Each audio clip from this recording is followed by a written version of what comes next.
Centre in Edinburgh, researching new drugs and therapies for brain cancer, will help transform the way the disease is treated. The site brings together experts from the universities of Edinburgh and Glasgow, as well as the brain tumour research and beats and cancer charities.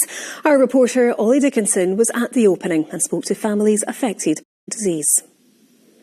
Brain tumours have had a devastating impact on Claire Cordiner and her family. Having lost her mum Margaret to the disease just a year after she was diagnosed, her youngest sister was then told she too had a brain tumour. Angie was diagnosed at 31 and she passed age 36. Her only son, Max, was 6 months old. Sadly, Max was diagnosed just before his 18th birthday, and he passed away a week after his 19th.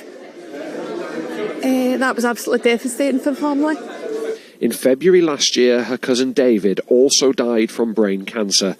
4 members of the same family taken within 2 decades.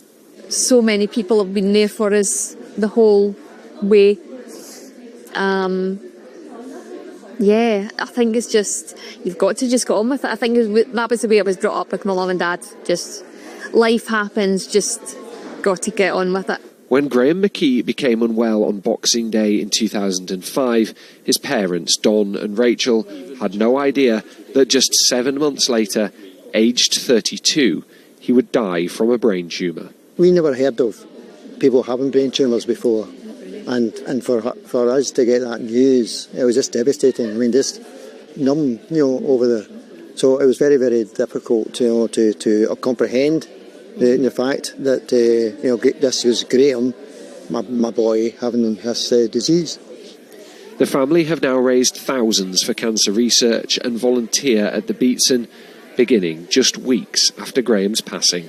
28th of October, our church had a coffee morning and we raised £7,000. So that was, at the time we thought we needed something, and as soon as, so that's what we threw ourselves into. Some of that funding has gone to support here, a new world-leading research facility into brain cancer.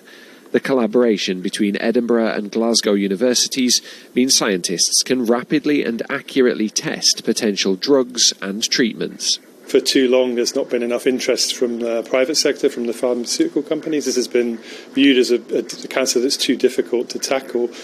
So the aim of the centre is really to take some of the expertise we have in the universities, both Edinburgh and Glasgow, and work together with our colleagues in the NHS and with all the infrastructure and the expertise we have in the university to try and find new targets and new drugs. Brain cancer kills more people under the age of 40 than any other form.